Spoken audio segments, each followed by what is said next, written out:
आज हम हज के वाजिब होने की शराइत को बयान करेंगे कि किस बंदे पर हज फ़र्ज़ है, क्योंकि हज अरकान इस्लाम में से एक अहम तरीन रुकन है, चौथा रुकन है और इसकी फ़जीलत बहुत ज़्यादा है कि जो शख्स हज करता है उसके गुनाहों को बख्श दिया जाता है। और ये भी फरमाया गया कि जब क़यामत का दिन होगा उस वक्त जो हाजी है, जो हज करने वाला है, वो 400 लोगों की शफाअत करेगा। और हज करने वाला जब हज करता है तो उसके जो पिछले गुनाह हैं उनके पिछले गुनाहों से दरगुजर किया जाता है। तो हज के वाजिब होने की शराइत क्या है, किस बंदे पर हज फ़र्ज़ है, क्योंकि हज की इतनी ज़्यादा अहमियत और फजीलत है कि हज करने की फजीलत है।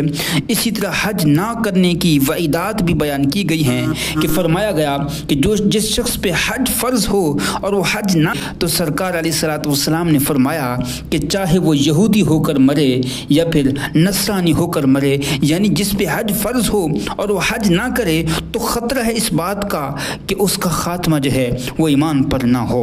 तो हज वाजिब होने की शराइत कौन सी हैं, वो सब की सब पाई जाएंगी तो तब बंदे पर हज फ़र्ज़ होगा। सबसे पहली शर्त यह है कि वो शख्स मुसलमान हो, पहली शर्त इस्लाम की है। लिहाजा कोई शख्स ऐसा था कि इस्लाम के कबूल करने से पहले ही, इस्लाम के कबूल करने से कबल अगर उसके अंदर इस्तिताअत थी, बाद में इस्लाम लाया और अब जो है इस्लाम लाने के बाद उसके पास इस्तिताअत नहीं है तो हज फ़र्ज़ नहीं होगा। दूसरी शर्त यह है कि वो शख्स बालिग हो, वो शख्स बालिग हो, नाबालिग पर जो है हज फ़र्ज़ नहीं होगा। नाबालिग ने अगर हज किया तो इस सूरत में उसका वो जो हज होगा वो नफिल के अंदर शुमार होगा। इसी तरह हज फ़र्ज़ होने की एक शर्त यह भी है कि वो शख्स आकिल हो। आकिल का मतलब अक्लमंद हो, मजनून ना हो। मजनून पर हज फ़र्ज़ नहीं है। एक और शर्त है वो है आज़ाद होना। पहले जो ज़माना था वो ग़ुलामों का ज़माना था, बांदियों का ज़माना था, तो उस वक्त जो है बहुत सारी चीज़ों के अंदर जैसे कफ़ारा है, कत्ल का कफ़ारा है, रोज़े का कफ़ारा है, तो उसमें जो है ग़ुलामों को आज़ाद करने की तरगीब इस्लाम ने दी है। तो अब ये जो ज़माना है ये जो है ग़ुलामों का ज़माना नहीं है, ग़ुलामियत ख़त्म हो चुकी है। तो एक शर्त ये भी है कि वो शख्स जो है जो जिस पे हज फ़र्ज़ हो वो आज़ाद हो, ग़ुलाम ना हो। इसी तरह एक और शर्त है हज के फ़र्ज़ होने की, वो ये है कि तंदुरुस्त हो। तंदुरुस्त का मतलब ये है कि वो शख्स हज को जा सके, उसके जो आज़ा हैं वो सलामत हो। इसी तरह अंकियारा हो, अपाहिज और वो शख्स जिसको फालिज हो चुका हो या जिसके पाँव कट गए हों या ऐसा बूढ़ा कि सवारी पर खुद ना बैठ सकता हो, उस पर हज फ़र्ज़ नहीं है।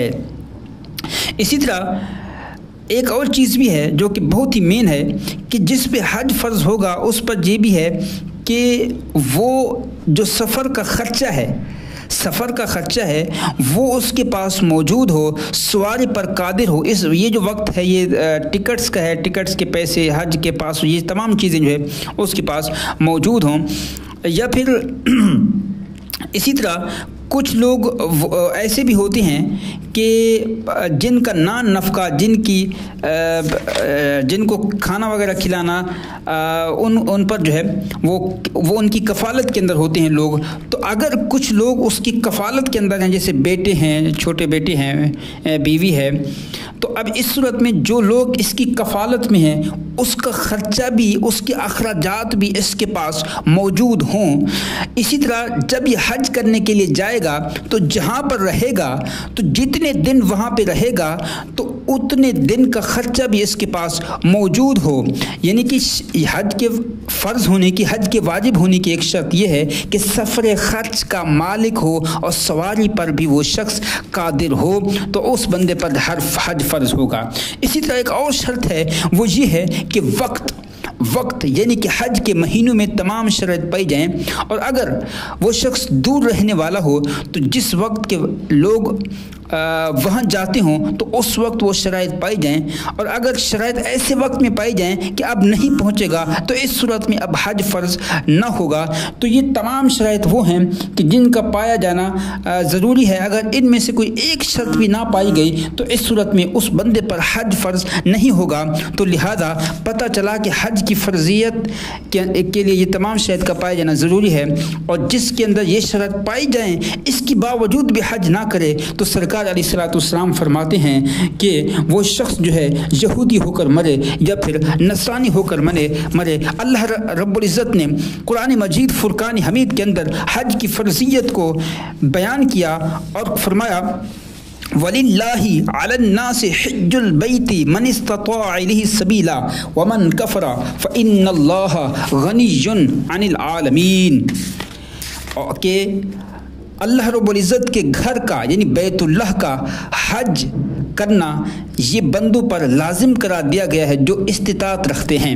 वमन कफ़र फ़इन्नल्लाहा गनिय्युन अनिल आलमीन, और जो कुफ्र करे तो अल्लाह सारे जहान से, वमन कफ़रा, और जिसने कुफ्र किया फ़इन्नल्लाहा गनिय्युन अनिल आलमीन, तो बेशक अल्लाह सारे जहान से बेपरवाह है। एक जगह पे फरमाया व अतिमुल हज्ज वल उम्रता लिल्लाह, कि हज और उम्रे को अल्लाह रब्बुल इज़्ज़त के लिए पूरा करो। हज जो है ये फ़र्ज़ है, और हज करने वाला जो है जिसने हज किया, सरकार अलैहिस्सलाम ने फरमाया कि